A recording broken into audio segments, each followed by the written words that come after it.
मित्रांनो सर्वांना नमस्कार। आजच्या पाठामध्ये आपण तुम्हाला छोटी छोटी वाक्य इंग्लिशची बोलता आली पाहिजे, लिहिता आली पाहिजे। आपल्या सगळ्यांना माहित आहे की English is very important language. English is a window of the world. English is a language of science. आपण म्हणत असतो की इंग्लिश ही संपूर्ण जगाची भाषा आहे। तुम्ही जर कुठं बाहेर गेलो तर आपल्याला मराठी महाराष्ट्रात बोलतो आपण, खरं आहे आपल्या सगळ्यांना मराठी भाषेचा अभिमान आहे, असायला पण पाहिजे, पण त्याच्याबरोबर आपण इंग्लिश पण शिकायला पाहिजे, बरोबर आहे। आणि सध्या आपण बघत आहात की इंग्लिश मीडियमच्या शाळा वगैरे सगळीकडे तयार होत आहेत, तर आपण पण आपल्याकडे सीबी इंग्लिश चालू करत आहोत। ही आपल्या सर्वांसाठी एक आनंदाची बाब आहे, ठीक आहे। तर छोटी छोटी वाक्य तुम्हाला बोलता आली पाहिजे। उदाहरणार्थ आता मी आंबा खातो, तुम्हाला म्हणायचंय तर तुम्ही काय म्हणणार? आय ईट मँगो, बरोबर। तुम्हाला म्हणायचंय मी क्रिकेट खेळतो, तुम्ही काय म्हणणार? I play cricket, I play cricket, मी क्रिकेट खेळतो। तुम्हाला म्हणायचे तो शाळेला जातो, तर तुम्ही काय म्हणणार? ही गोज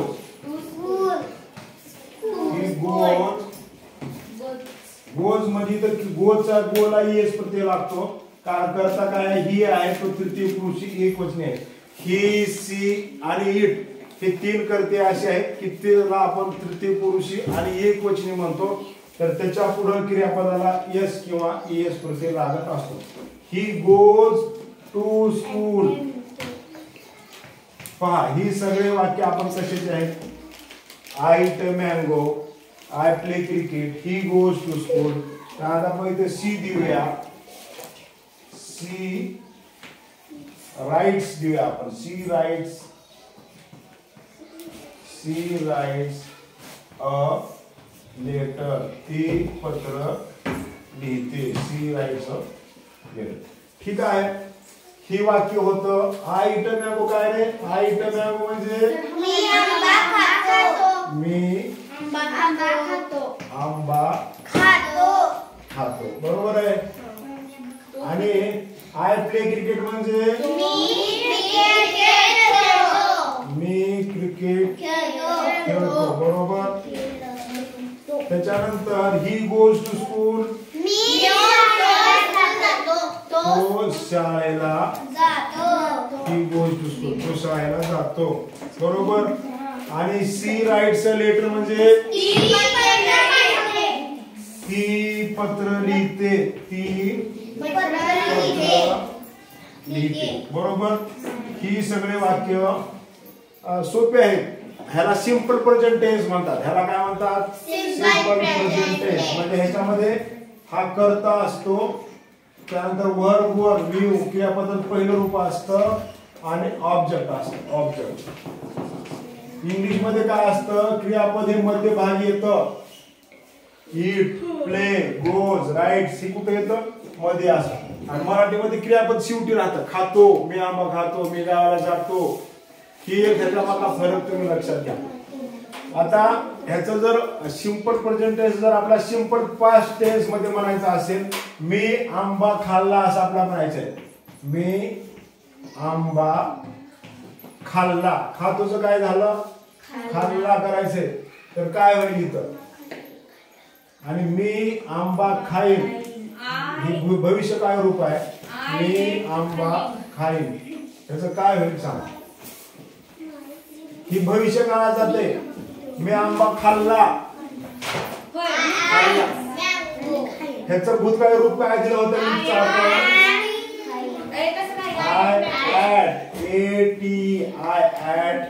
मँगो, त्याचं एवढंच फरक आहे इथं, बाकी काय नाही। मी आंबा खाल्ला आणि मी आंबा खाईनला काय होईल?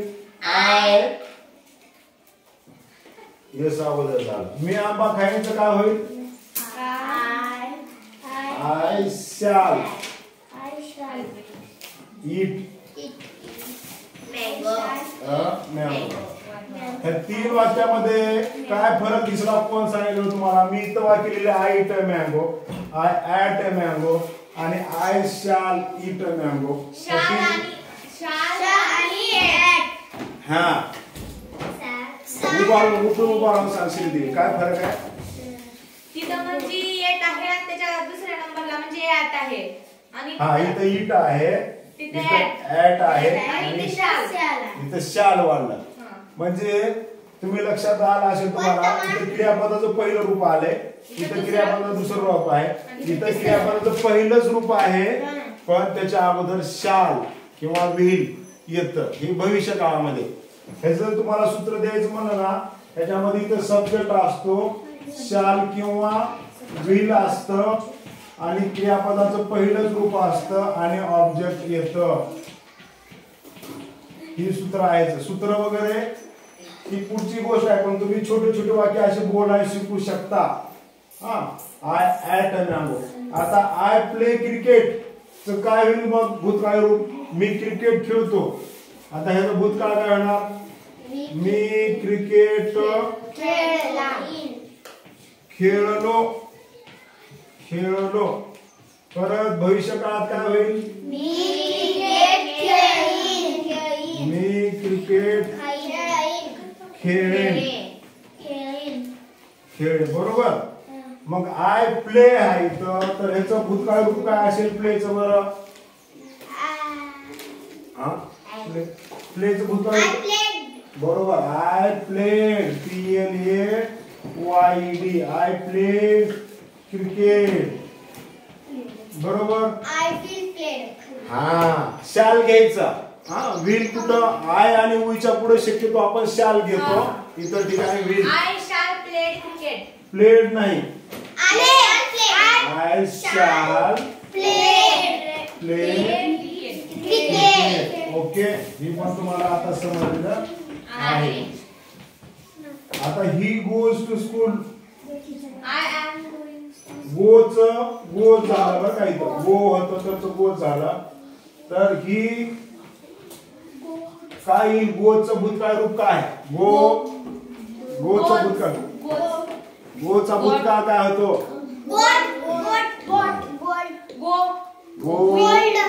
वेंट गॉन असं दिलं होतं. गोचं वेंट होतं. He went to school. गोचं काय होतं? Went. He went to school. तो शाळेत गेला. He went to school. तो शाळेत. ही मराठीचं तुम्ही लिहून घ्या. तो शाळेत गेला. आणि ह्याचं भविष्य काळ काय होईल? ही शाल हा संजीवनी. गोज नाही ना इथं गोच येतं. ही शाल गो टू स्कूल. तो शाळेला जाईल. इथं ईएस काळ लागलं तर फक्त वर्तमान काळात, ती पण साध्या वर्तमान काळात असतं, सिंपल प्रेझेंट टेन्स मध्ये. तुम्ही आधी वाक्य तरी शिका की काळ वगैरे ह्या गोष्टी दूरच्या आहेत. तुमच्या जसं जसं लक्षात राहील तसं तसं ठेवा, लक्षात ठेवा. आणि साध्याचीच आहे ती. साधा वर्तमान काळ, साधा भूतकाळ, साधा भविष्य. त्याला इंग्लिश मध्ये म्हणतात simple present tense, simple past tense, simple future tense. हा मुख्य प्रकार 3 आहेत. Present tense, past tense, future tense. Present tense, past tense, future tense. Present tense, past tense, present tense म्हणजे काय? कोण सांगेल? Present tense simple present tense म्हणजे साधा वर्तमान. सिंपल पास्ट टेन्स म्हणजे साधा भूतकाळ. आणि सिंपल फ्युचर टेन्स म्हणजे बरोबर. आता सिंपल प्रेझेंट टेन्स आपली जी क्रिया चालू आहे त्याला सिंपल प्रेझेंट टेन्स म्हणतो. जी क्रिया घडली, आपण केलो, सकाळी जेवण केलो, खाल्लो, पिल्लो, सिंपल पास्ट टेन्स भूतकाळ. आणि जी करणार आहोत आपण भविष्यात, भविष्य काळ सिंपल फ्युचर. कधी कधी तुम्ही म्हणता your future is in your hand. Future म्हणजे काय? मग भविष्य. तर म्हणून त्याला भविष्य काळ म्हणतात.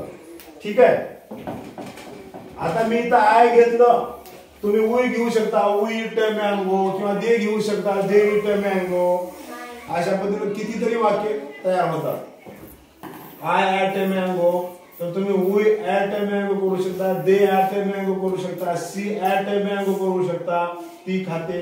आय थोडं तुम्ही दुसऱ्या I play cricket, he plays cricket, she plays cricket किंवा ही प्लेड, आता भूतकाळात ही प्लेड क्रिकेट होईल. अशी वेगवेगळी वाक्य तुम्ही करू शकता. त्यानंतर आय शॅल प्ले क्रिकेट झाला इथं, I shall play cricket. I shall go to school, भविष्यकाळात गो येतं, शाल येतं आणि क्रियापदाचं पहिलंच रूप राहतं. सी राईट, आता ही सी राईट्स अ लेटर, त्याचं राईटचं भूतकाळ रूप काय आहे? She wrote, WROT. म्हणून तर तुम्हाला आधी क्रियापदाची रूप शिकवलेत एवढ्यासाठीच, आधी क्रियापदाची रूप तेवढ्यासाठीच घेतली. शी रोट अ लेटर, हिने पत्र लिहिले. त्यानंतर सी व्हील येते बघ इथं, जोया तुम्हाला तुझं नाव व्हील, तर इथे येते व्हील. शी व्हील राईटच क्रियापदाचं पहिलंच रूप, शी व्हील राईट अ लेटर. काळ तुम्हाला समजेल किंवा नाही समजेल, पण छोटी छोटी वाक्य वर्तमान काळाची तुम्ही तयार करायची आहेत.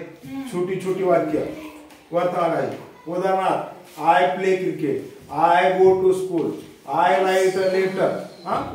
त्यानंतर ही घ्या तुम्ही, he goes to school, he plays cricket, he writes a letter. She घ्या, she goes to school, she plays cricket, she writes a letter. ही साधे पूर्ण झाली क्रिया. तर I went to school, he went to school, she went to school, they went to school, we went to school. हे झाल्याचं झालं. कितीतरी वाक्य होतात. उदाहरणार्थ इट ॲट घ्या, I ate a mango, I ate a banana, I ate अ पपई. Object बदलले की दुसरे वाक्य तयार झाले. हा, खाल्लो ॲट न. ठीक आहे, तर ही वाक्य कोण वाचून दाखवेल? लक्षात आले का? आणि भविष्य काळामध्ये शाल येतं, I shall eat a mango, we shall eat a mango. क्रियापदात पहिलंच रूप राहतं शाल.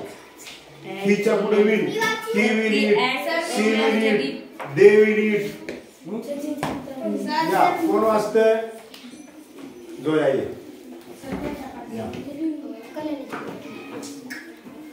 वाचा, वाचन पण महत्वाचं आहे. वाचून म्हणून ते तुमच्या लक्षात राहतात वाक्य हळूहळू.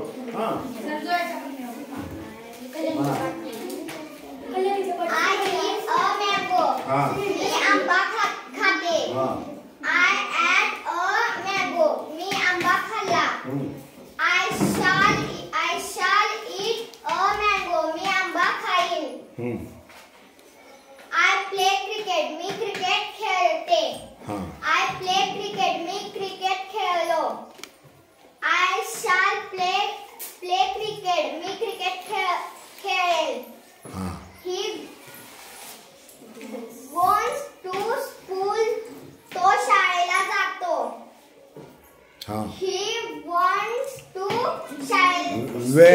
he went to school. तो शाळेत गेला. He shall go to school. तो शाळेला जाईल. He went a letter. Writes a letter. He writes a letter. तो पत्र लिहिणे. सी दिले आपण, सी राईट्स लेटर, ती पत्र लिहिते. तिने पत्र लिहिला. हा, शी विल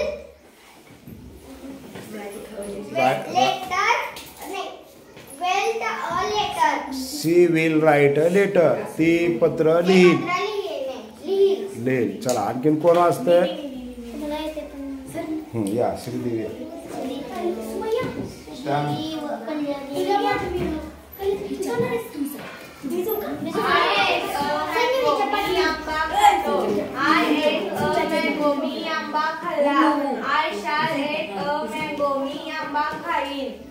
पुढे लक्ष द्या. आय प्ले क्रिकेट, मी क्रिकेट खेळतो. आय प्ले क्रिकेट, मी क्रिकेट खेळलो. आय शॅल प्ले क्रिकेट, मी क्रिकेट खेळेन. ही गोज टू स्कूल, तो शाळेला जातो. ही वेंट टू स्कूल, तो शाळेत गेला. She writes a letter. तो पत्र लिहितो. She wrote a letter. तिने पत्र लिहिले. She will write a letter. ती पत्र लिहिल. चला.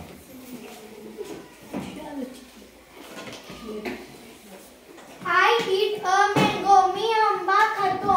I eat a mango. मी आंबा खाल्ला. हे लक्ष द्या. I shall eat a mango. मी आंबा खाईन.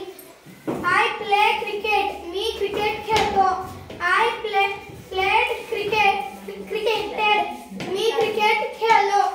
I shall play cricket. मी क्रिकेट खेळेन. He goes to school. तो शाळेला जातो. He went to school. तो शाळेत गेला. He shall go to school. तो शाळेला जाईल. अरे हिच्या ठिकाणी शाल झाले ना तर तिथं विल येतं. विल येतं बरं का. Will will will She writes शाल a पण letter. इथं विल येतं. 1 minute. तुला विल म्हणून शाल लिहिलं आम्ही तिथं. She will. Okay. He will go to school.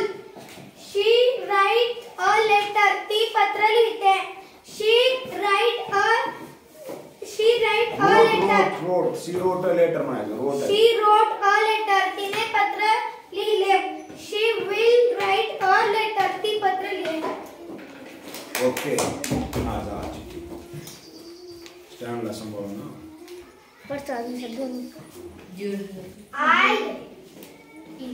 I eat a mango. मी आंबा खातो. I eat a mango. At म्हणायचं त्याला. At. I at a I mango. ate a mango. मी आंबा खाल्ला. I शाल. shall eat a mango. मी आंबा खाईन. हा. I play cricket. मी क्रिकेट खेळते. हा. I played cricket. मी क्रिकेट खेळलो. I shall play cricket. मी cricket खेळेन.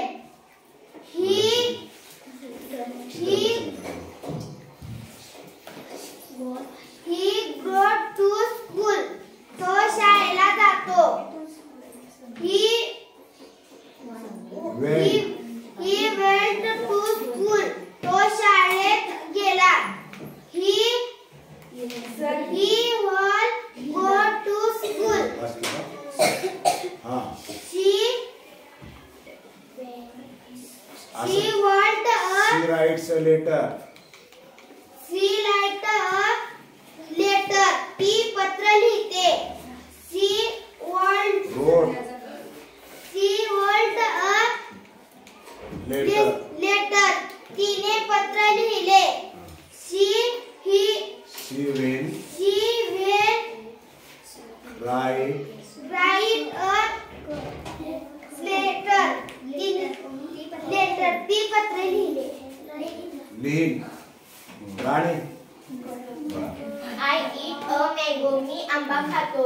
I ate a mango. मी आंबा खाल्ला. हा. I shall eat a mango. मी आंबा खाईन. I play cricket. मी क्रिकेट खेळतो. I played cricket. मी क्रिकेट खेळतो. I shall play cricket. मी क्रिकेट खेळेन. He goes to school. तो शाळेला जातो. He went to school. तो शाळेत गेला. He will go to school. तो शाळेला जाईल. She rights a letter. ती पत्र लिहिते. She wrote a letter. तिने पत्र लिहिले. She will write a letter. write a letter. Rani. I eat a mango. मी आंबा खाल्ले. खातो. I ate a mango. मी आंबा खाल्ला. I shall eat a mango. मी आंबा खाईन. I play cricket. मी क्रिकेट खेळतो. I played cricket. मी क्रिकेट खेळलो. I shall play cricket. मी क्रिकेट खेळेन. He goes to school. तो शाळेत जातो. गोज म्हणायचं. He goes to school. He went to school. तो शाळेत गेला. He will go to school. तो शाळेत जाईल. हा बरोबर. तो शाळेला जाईल. बरोबर आहे. She writes a letter. ती पत्र लिहिते. She wrote a letter. ती पत्र लिहिले. She will write a letter. ती पत्र लिहेल. छान. Very good. I eat a mango. मी आंबा खातो. I ate a mango. मी आंबा खाल्ले. I shall eat a mango. मी आंबा खाईन. I play cricket. मी क्रिकेट खेळतो. I played cricket. मी क्रिकेट खेळला. I shall play cricket. मी क्रिकेट खेळेन. He goes to school. तो शाळेला जातो. He went to school. तो शाळेत गेला. He will go to school. मी शाळेला जाईन. तो शाळेला जाईन. She writes a letter. ती पत्र लिहिते. She wrote a letter. ती पत्र लिहिते. She will write a letter. Very good. चला आणखी कोण वाजणार आहे?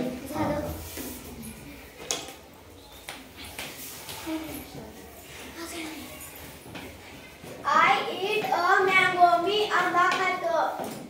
Ate a mango. मी आंबा खाल्ला. Shall eat a mango. I shall म्हणा. I shall eat a mango. मी आंबा खाईन. Play cricket. I म्हणते. I play. I play cricket. मी क्रिकेट खेळतो. I played cricket. मी क्रिकेट खेळलो.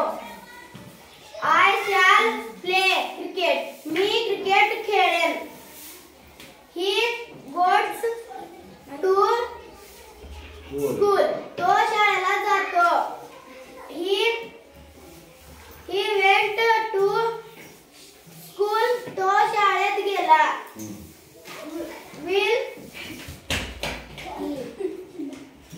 We will go to school. तो शाळेला जाईल. She writes a letter. ही पत्र लिहिते. She wrote a letter. तिने पत्र लिहिले. She will write a letter. She will write a letter. ती पत्र लिहिल. Very good. थँक्यू. तुमच्या सगळ्यांसाठी एकदा जोरदार टाळ्या वाजवा. तर बघा ज्यावेळेस ईट असताना ईट प्ले ही जे क्रियापदाचे पहिलं रूप दिसले की समजायचं हे वाक्य वर्तमान काळ आहे. साध्या वर्तमान काळाचं आहे. ज्यावेळेस क्रियापदाचं दुसरं रूप असताना ॲट प्लेड वेंट आणि रोट असे जिथले कुठले तुम्हाला जर क्रियापदाचे दुसरे रूप असतील तर समजा की वाक्य भूतकाळाचं आहे. Simple past tense. जर वाक्यामध्ये शॅल किंवा विल दिसलं तुम्हाला शॅल किंवा विल असेल आणि जर क्रियापदाचं पहिलं रूप असेल तर ते वाक्य भविष्य काळाचं आहे हे समजायचं. कळलं? क्रियापदाचं पहिलं रूप म्हणलं की वर्तमान काळ, क्रियापदाचं दुसरं रूप म्हणलं की भूतकाळ, आणि शाल किंवा विल आला असेल आणि जर क्रियापदाचं पहिलं रूप असेल तर ते वाक्य भविष्य काळाचं समजायचं. Okay, thank you. तर अशा पद्धतीने तुम्ही ह्या काळातली वाक्य लिहून आणा. तिथला कर्ता बदला आईच्या ठिकाणी तुम्ही ही घाला, सी घाला किंवा दे लिहा, उई लिहा. हा, इथं पण तुम्ही जिथं ही आहे त्या ठिकाणी आय, उई वगैरे करू शकता, दे वगैरे करू शकता. Okay, thank you.